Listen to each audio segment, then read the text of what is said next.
Bonjour à tous, bienvenue sur Ma vie d'entrepreneur, le podcast des ambitieux et ambitieuses. Je suis Tendresse Benissa, fondatrice de My Partners, une agence qui accompagne depuis 2018 les entrepreneurs et les porteurs de projets. Donc les entrepreneurs, on les aide à doubler leur chiffre d'affaires et les porteurs de projets, on les aide tout simplement à lancer une entreprise viable. Je suis fière d'avoir accompagné des entrepreneurs qui aujourd'hui réalisent plus de 10 millions d'euros de chiffre d'affaires, qui sont même invités à l'Elysée. D'ailleurs, la cliente en question, et même dans l'assiette de l'Elysée, puisque ces produits, qui sont des fruits, sont dégustés au menu à l'Elysée. J'ai partagé tous les cas clients dans la story à la une qui s'appelle Client sur Instagram. Alors, si vous êtes une personne avec un état d'esprit américain, je pense que vous pouvez écouter ce podcast. Si vous êtes une personne avec un état d'esprit très franco-français, on va dire ça comme ça, je vous recommande de ne pas écouter ce podcast parce que si vous êtes avec la mentalité l'État est super, les aides de l'État sont top, l'État fait un super bon boulot, les taxes de l'État sont totalement justifiées et nécessaires, n'écoutez pas ce podcast parce qu'en fait ce podcast il va être salé, pimenté. Et je pense que si tu n'es pas prêt, et si tu n'as pas la mentalité américaine, je vais dire ça comme ça, je vais opposer la mentalité française à la mentalité américaine. Mais si tu n'as pas cette mentalité-là, n'écoute pas ce podcast. Si tu as un problème avec l'argent, n'écoute pas ce podcast. Si tu as un problème avec les gens qui font de l'argent et qui veulent de l'argent, et qui veulent améliorer leurs conditions de vie parce que ils suent pour obtenir ce qu'ils ont, n'écoute pas ce podcast. Alors déjà, pourquoi j'ai voulu aborder ce sujet, ce podcast qui est un coup de gueule? C'est parce que récemment, j'ai partagé sur Instagram une story où j'expliquais avoir vu une vidéo, que j'ai partagée aussi en story, où en fait un homme avait pris 2 ans avec sursis parce que il avait 400 000 euros chez lui. C'était en fait les économies de toute une vie de ses parents et il les avait en espèces. L'État lui a confisqué ses 400 000 euros et si vous voulez, vous n'avez pas le droit de détenir plus de 10 000 euros en espèces chez vous. C'est interdit par la loi. Sinon, il faut que l'État vienne manger sa part. Ce qui est quand même assez incroyable parce que si ce sont des économies, enfin des économies de... Voilà, là dans le cas de parents qui me lèguent ça, je vois pas l'État, pourquoi tu veux venir manger ta part. Et en fait, ça m'a fait penser aux droits de succession parce que moi, je ne connaissais pas ces droits-là.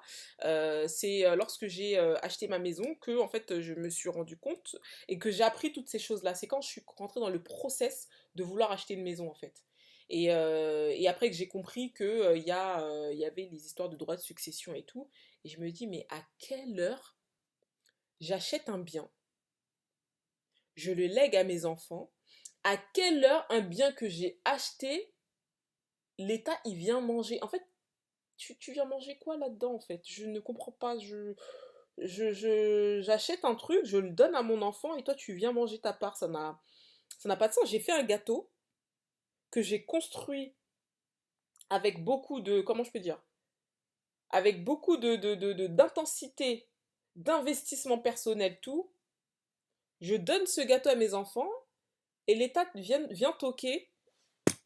Toc toc toc, non en fait tu me donnes 30% en fait, s'il te plaît. Mais enfin bon bref. Et comme j'ai appris ça récemment, je suis toujours en fait en état de choc sur les droits de succession. Bref, donc je disais, le mec en question, il avait 400 000 euros. La police en fait lui a confisqué, enfin l'État a confisqué les 400 000 euros parce que comme je disais, voilà, vous n'avez pas le droit de détenir plus de 10 000 euros. Mais maintenant, comment ce mec s'est fait choper? C'est parce qu'en fait, et en plus il a pris 2 ans de sursis, je sais pas si je l'ai précisé. Il s'est fait choper parce qu'il allait tout le temps dans un commerce et qu'il payait à coup de billets de 100 euros à chaque fois qu'il achetait là-bas. Le commerçant a trouvé ça bizarre et a trouvé ça normal de venir appeler la police. Alors moi, la question que je me suis posée et que j'ai posée en story, c'est à quelle heure quelqu'un qui vient, qui paye, parce qu'on sait que dans des commerces, il y a des gens, ils viennent, ils volent. Quelqu'un qui vient, qui paye, qui visiblement en plus est un client fidèle, à quelle heure tu viens, t'appelles la police pour lui chercher des noises? Moi, je comprends pas les gens qui veulent se jouer les justiciers. Voilà, je soupçonne que toi, t'es bizarre, peut-être que ton argent n'est pas propre, peut-être que ton argent est illégal, et je vais faire le travail de la police. Moi, j'ai jamais compris ces gens-là, en fait. Tu penses pas que t'as d'autres chats à fouetter, t'as pas d'autres choses à faire, peut-être développe ton commerce, je ne sais pas, peut-être occupe-toi de tes employés, gère tes stocks, enfin je sais pas, je pense que quand même quand t'as un commerce, il y a beaucoup de choses à faire.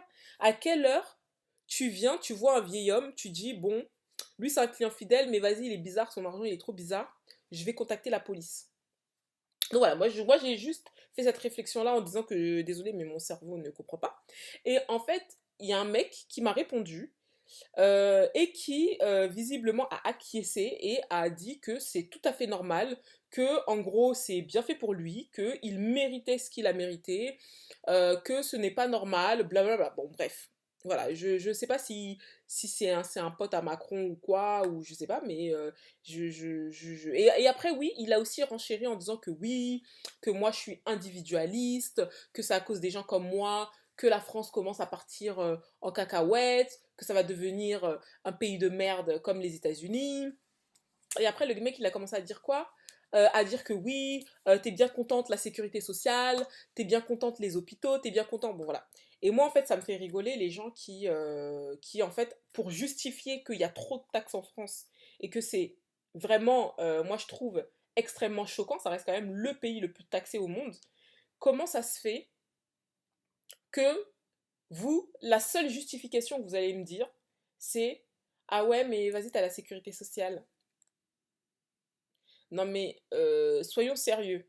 Donc ça veut dire que, parce que moi, ma page s'appelle Ma vie d'entrepreneur. Donc moi, je parle plus aux entrepreneurs, voilà, ou du moins à ceux qui vont le devenir. Comment ça se fait quand tu es entrepreneur que tu es taxé à quasiment 50% de tout ce qui rentre? Comment ça se fait que tu fais un gâteau, tu mets les ingrédients, tu mets toute l'énergie nécessaire, et qu'il y a quelqu'un qui vient, qui te prend 50% de la part du gâteau, et que toi tu viens, tu me regardes yeux dans les yeux, et que tu justifies ça en me disant la sécurité sociale. La sécurité sociale. Non, franchement, en fait, ce commentaire et ce retour m'a tellement choqué. Et je me suis dit, alors soit le mec passe son temps à s'informer sur BFM TV, ou soit on vit pas dans le même monde, ou soit c'est quelqu'un qui a jamais gagné d'argent de sa vie, donc il sait pas ce que c'est que de trimer et de gagner de l'argent et de se faire taxer la moitié de ton travail. Voilà. Je suis désolée. Quand tu es entrepreneur et que tu te dis, bon, voilà, moi je vais par exemple me battre, je vais voilà, faire une entreprise fructueuse, je vais mettre de l'argent de côté, je vais acheter ma maison cash, etc. Peut-être que comme ça, je vais me retirer le fait de devoir rembourser un crédit ou payer un loyer. J'ai plus cette charge du logement parce que le logement et les courses, ça reste les plus grosses charges qu'on a mensuellement. Donc, du coup, en tant qu'entrepreneur, on se retire cette charge par la sueur de notre travail en mettant tous les efforts nécessaires et que tu décides que non, finalement, euh, soyez taxé autant parce qu'il y a la sécurité sociale. Et en fait, ça m'a tellement choquée parce que si il côtoie des personnes qui travaillent dans le service public, on sait à quel point le service public, c'est une catastrophe. Ils ne font que réduire les budgets. Moi, j'ai des amis qui travaillent dans le service public dans tout corps d'État, aussi bien dans le côté médical que dans l'école. Donc, l'État passe son temps à réduire les budgets, l'État passe son temps à faire des économies par-ci par-là, et avant le Covid, ils étaient bien contents, les policiers, de gazer tous les soignants là, qui étaient en train de manifester. Et ensuite, qu'on a commencé à applaudir quand il y a eu le Covid et que du coup, ils s'étaient un petit peu sacrifiés et étaient en première ligne au combat avec le Covid. Ils étaient bien contents, mais 6 mois avant, ils étaient en train de les gazer en plein Paris. Donc, bon, bref, cette vidéo, elle a tourné partout sur les réseaux sociaux parce qu'ils se plaignaient en fait du fait notamment qu'on couper trop les budgets du service public. Et d'ailleurs, pour cause, le service public, il se dégrade énormément. Alors comment ça se fait que les charges et les taxes augmentent? Alors il y a des taxes qui sortent d'un chapeau, etc. Toujours des nouvelles taxes avec toujours des noms différents, comme ça, voilà, comme ça passe. Parce que, voilà, mettre des noms différents, c'est un petit peu de la vaseline. Parce que si tu dis, tu appelles tout ça impôt, les gens, ils vont péter les plombs. Donc, comment ça se fait qu'effectivement, il y a autant de taxes? Comment ça se fait que, pourtant, on essaye de réduire le budget par-ci, par-là? Comment ça se fait que les gens sont asphyxiés financièrement et que toi, tu me justifies ça en disant il y a la sécurité sociale?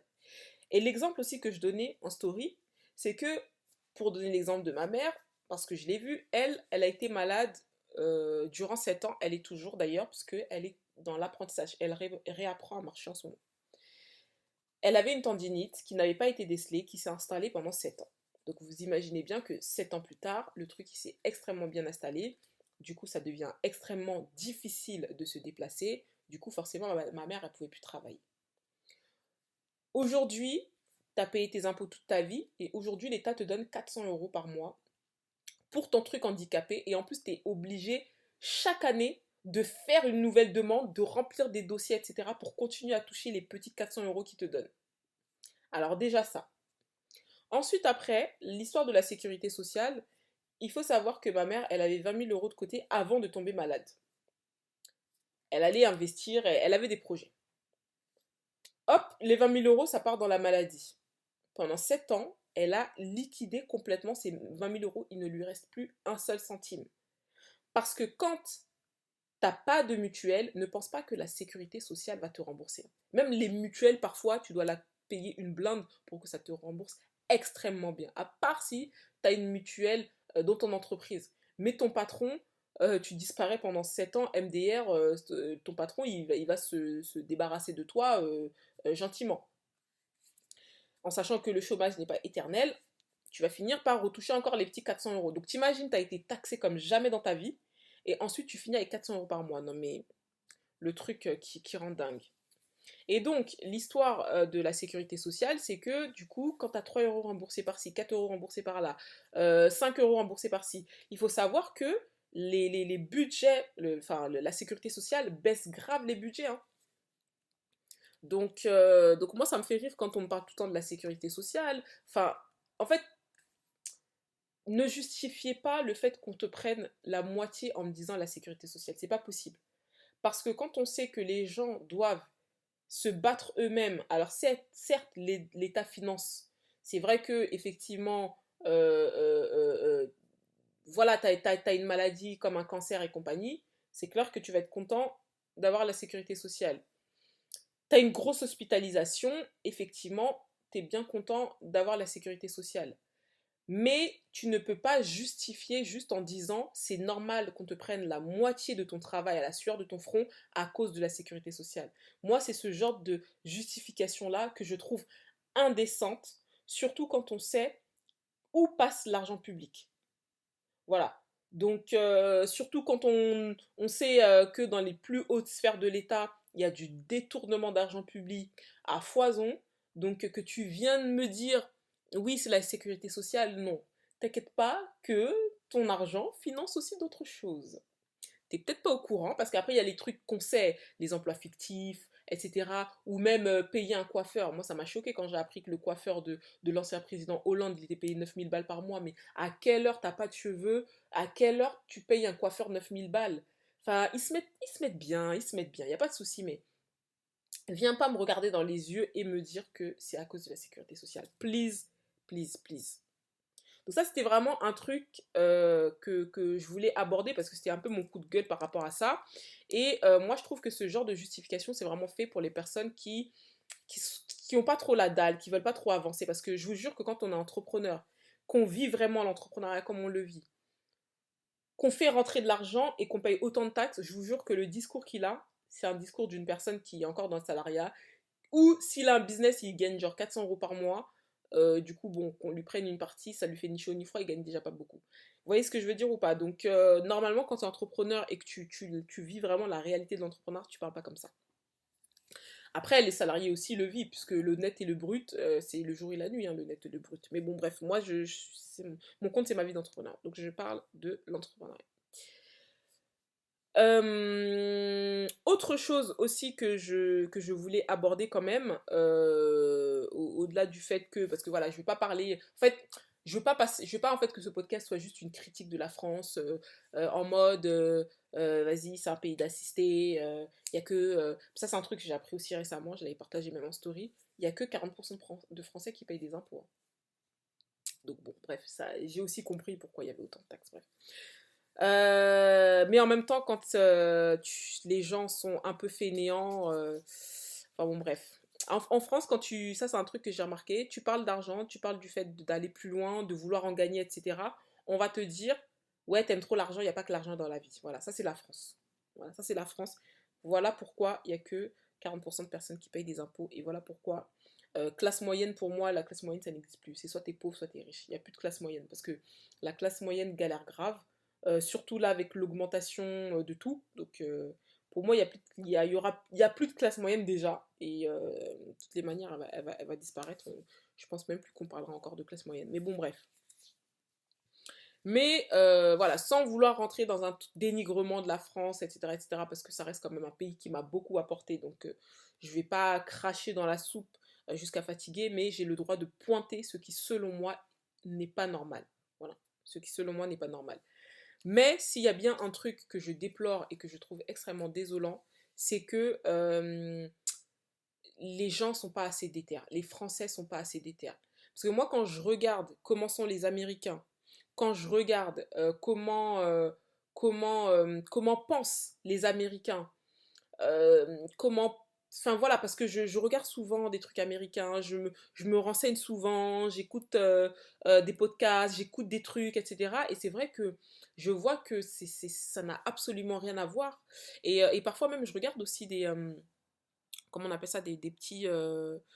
comment on appelle ça des trucs à la télé, des petits reportages, voilà, des petits reportages où on voit parfois même c'est une petite famille, classe moyenne, qui décide de tiens, c'est un truc que j'avais vu récemment, qu'est-ce qu'ils faisaient, c'est qu'ils recherchaient en fait que des promotions, ils rachetaient les produits en promotion et ils les revendaient cher sur Amazon. C'était leur business, les mecs ils faisaient des millions d'euros et un jour comme ça ils se sont réveillés, ils se sont dit viens on lance ce business là.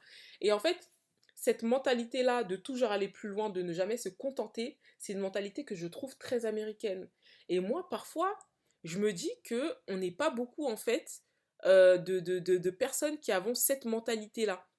La mentalité où tu veux toujours plus, tu ne te contentes pas, tu essaies d'aller toujours plus loin, etc. Un truc bête.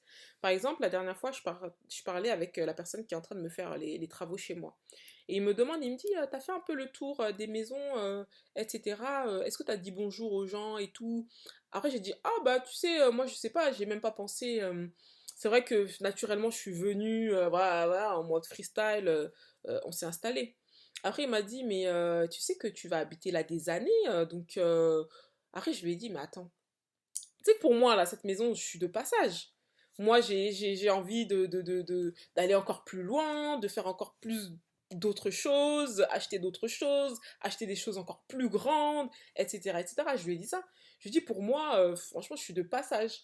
Et j'ai une mentalité comme ça, je suis comme ça naturellement. Je suis tout le temps en mode, ben, j'ai obtenu ça, ben, maintenant, j'ai envie d'aller à un autre stade.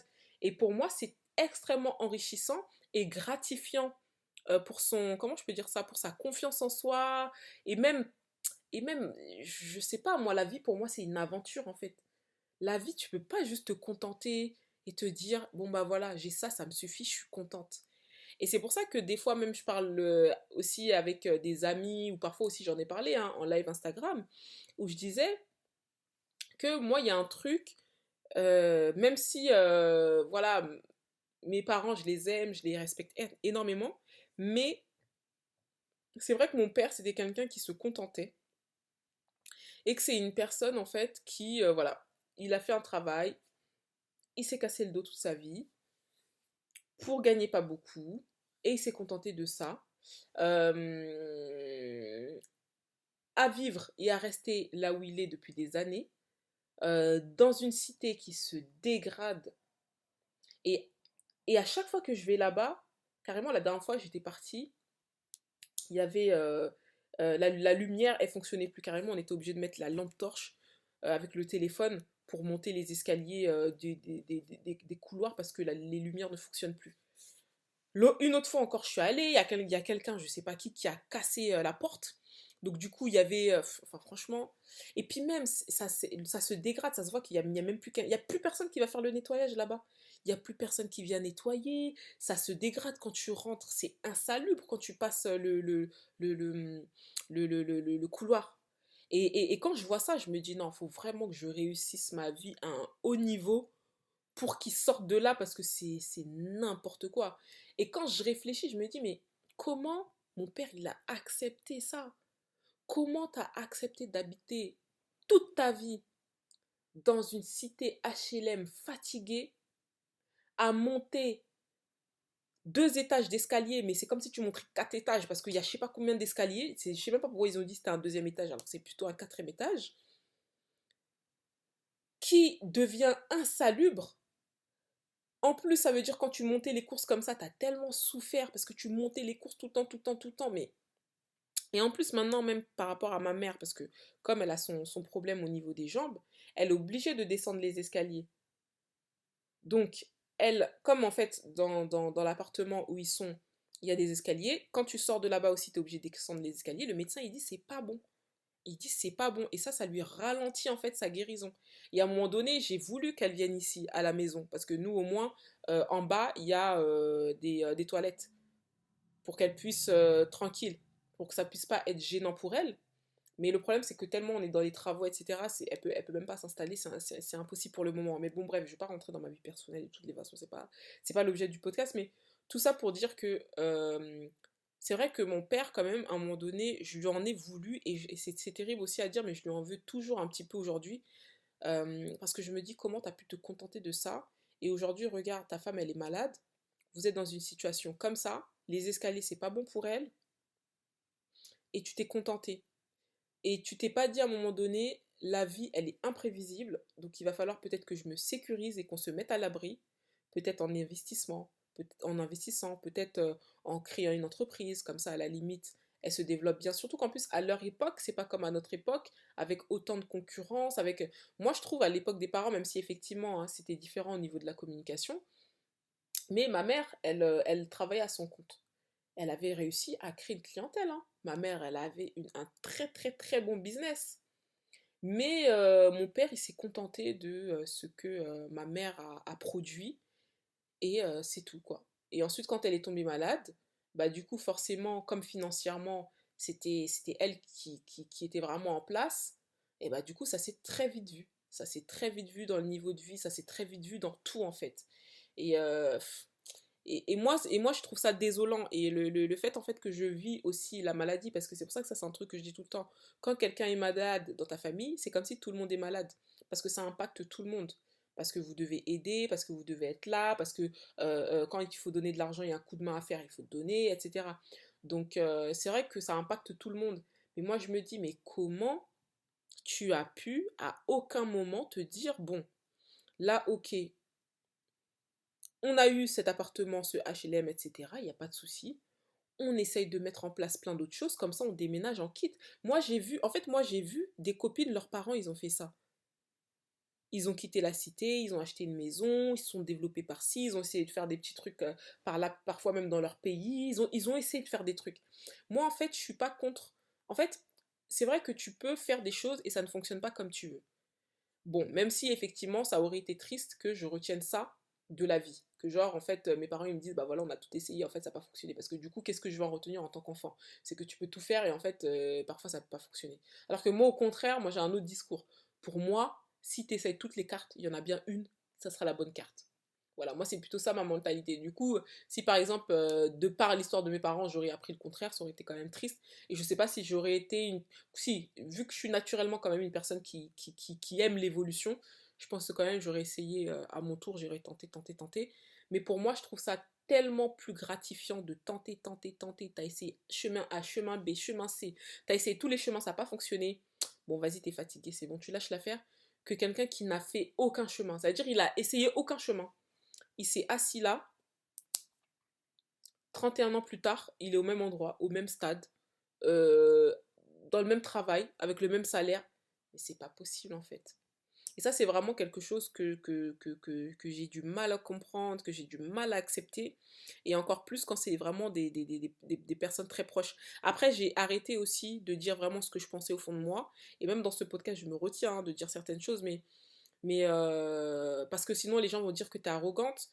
Par exemple, une fois, j'étais à table avec des amis qui, elles, que ça salarié, hein, parce que moi j'ai tout type d'amis. J'ai aussi bien des amis entrepreneurs que salariés. Moi, je m'en fiche, hein. J'ai pas pour moi, tu peux être ami avec tout le monde. Tant que les discussions que je vais avoir avec toi sont pertinentes et m'apprennent et me font du bien, c'est ça qui est important. Faut que quand même, quand t'as un ami, moi je trouve ça très important. Et en plus, ça me fait penser à un podcast que j'ai écouté tout à l'heure où le mec il disait ça, que à un moment donné, c'est plus comme avant. C'est pas comme quand t'étais petit. Tu devenais ami avec les gens parce que vous avez le même centre d'intérêt sur le football par exemple, ou que vous étiez dans la même classe. Quand tu grandis, c'est soit on vit les mêmes difficultés, les mêmes problématiques, ou soit effectivement, moi ce que je trouve encore plus intéressant, et c'est ça qui fait grandir, c'est quand vraiment c'est des personnes, en fait ça va être une amitié riche, c'est-à-dire que tu vas apprendre sur la vie, ça va te faire évoluer, ça va te challenger, ça va te permettre d'aller beaucoup plus loin, ça va te pousser à casser ton plafond de verre, à quitter ta zone de confort. Pour moi, c'est ça des amitiés vraiment très pertinentes. Pas seulement une amitié, on est là, on parle de la pluie et du beau temps, euh, où on parle que du passé, où on parle des gens, qu'est-ce qu'ils sont devenus. Enfin, ouais, pour moi, c'est important quand même d'avoir aussi des conversations pertinentes, sur le sens de la vie, sur la mission de la vie, sur les objectifs de chacun, sur l'évolution. Vraiment, moi, je trouve ça super, super intéressant. Mais du coup, ça m'a fait perdre dans mon fil où j'en étais. Mais en gros, pour revenir un peu à ce que je disais, c'est que pour moi, c'est vraiment très important d'évoluer. Et c'est vrai qu'à un moment donné, j'en voulais beaucoup en fait. J'en voulais beaucoup à mon père, même aujourd'hui encore un petit peu. Du coup, j'ai retrouvé le fil de où j'en étais. Et en fait, je disais que parfois aussi, on évite de dire aussi ce qu'on pense au fond de nous parce qu'on ne veut pas passer pour quelqu'un d'arrogant. Par exemple, une fois, je mangeais donc avec des copines et donc voilà, elles sont salariées et elles disent à un moment donné, ah oui, là, mon nouveau travail, je vais avoir des primes de 2000 euros, etc. Et moi, je me suis dit, mais attends, genre là, pour toi, des primes à 2000 euros, c'est bon, ça y est, tu t'assois dessus, c'est fini, c'est ça. Tu veux faire que ça de ta vie. Et c'est vrai que moi, je me dis, mais non, tu veux pas que te contenter de ça. Alors, la prime de 2000 euros pour moi, c'est bien. Ok, mais c'est quoi le futur step? Qu'est-ce que tu veux faire ensuite? C'est quoi le futur projet? C'est quoi le prochain objectif? Pour moi, c'est super important de noter des choses que tu dois absolument accomplir cette année. Il faut que ce soit des choses grandes qui te font avancer. Lancer ton entreprise, faire tant de chiffres d'affaires, acheter ta maison, faire ceci, faire cela. Enfin, pour moi, je sais pas, c'est super important d'avancer et d'évoluer. On peut pas, enfin, je sais pas, pour moi si tu donnes pour objectif, ok, cette année, mon objectif c'est de gagner 5000 euros par mois, tu atteint l'objectif, tu te dis, ben, bah, l'année prochaine, mon objectif c'est gagner 10 000. Bon, après, c'est vrai qu'il y en a, ils vont se dire, non, moi, ça me suffit, je vais me contenter de ça, etc. Et après, je vais voyager. Bon, après, chacun aussi ses objectifs. Tu peux aussi grandir dans le voyage en te donnant des objectifs liés au voyage, liés à la croissance personnelle aussi, hein. C'est pas dérangeant, ça reste quand même de l'évolution. C'est pas toujours. En fait, l'évolution ne doit pas être forcément liée à l'argent. Mais c'est important d'évoluer. C'est pas genre, je regarde 5 ans en arrière, tu es dans le même travail, tu fais la même chose. Au moins 5 ans après, je sais pas, tu as déménagé dans un nouveau pays, tu fais de nouvelles choses. Moi, je trouve ça tellement plus fascinant. Et même si c'est pas forcément dans l'entrepreneuriat, on s'en fout. Mais par exemple, je sais pas, tu as commencé sur le terrain et aujourd'hui, je sais pas, moi, tu es responsable en Suisse. Après, finalement, tu as décidé d'aller dans un autre pays, dans une nouvelle entreprise. Enfin, ça reste de l'évolution parce que tu apprends, tu t'enrichis. Pour moi, c'est ça l'être humain en fait. C'est apprendre, s'enrichir, grandir. être là, faire la même chose. Mais ah non, moi je sais pas, moi je trouve ça super angoissant, les gens qui sont pas dans l'évolution. Après, il y a ceux qui veulent être dans l'évolution de manière assez grandiose. Moi je suis un peu dans ça. Ça veut dire je vais faire toujours plus, toujours plus, toujours plus. Mais je trouve ça tout aussi respectable. Une personne qui est dans l'évolution, mais on va dire plus dans le développement personnel, dans dans sa propre croissance personnelle. Voilà. Un peu plus dans ce sens-là. Enfin bon, bref. Bon, du coup, mon podcast, franchement, je suis allée dans tous les sens. Ça allait à droite, à gauche. Ensuite, j'ai fait des demi-tours. Enfin bon, bref, ça allait vraiment dans tous les sens. Mais en tout cas, j'espère que vraiment vous avez apprécié ce podcast. J'espère que ce que j'ai dit, bah, vous êtes retrouvés. Si c'est pas le cas, bah, je voudrais bien vos retours. Moi, ça me fait plaisir aussi d'avoir le retour des gens. Mais venez pas, si vous êtes pas la mentalité américaine, venez pas me parler de la sécurité sociale, s'il vous plaît. Dites-moi juste ce que vous avez pensé du podcast, etc. Ce que vous avez aimé, ce que vous n'avez pas aimé, mais ne me parlez pas de la sécurité sociale. S'il vous plaît. Donc voilà, quoi qu'il en soit, merci beaucoup d'avoir écouté ce podcast. Je vous dis à très bientôt pour le prochain podcast, pour des accompagnements à la création et développement d'entreprise. Je vous invite à me contacter, puis je vous dis à très bientôt.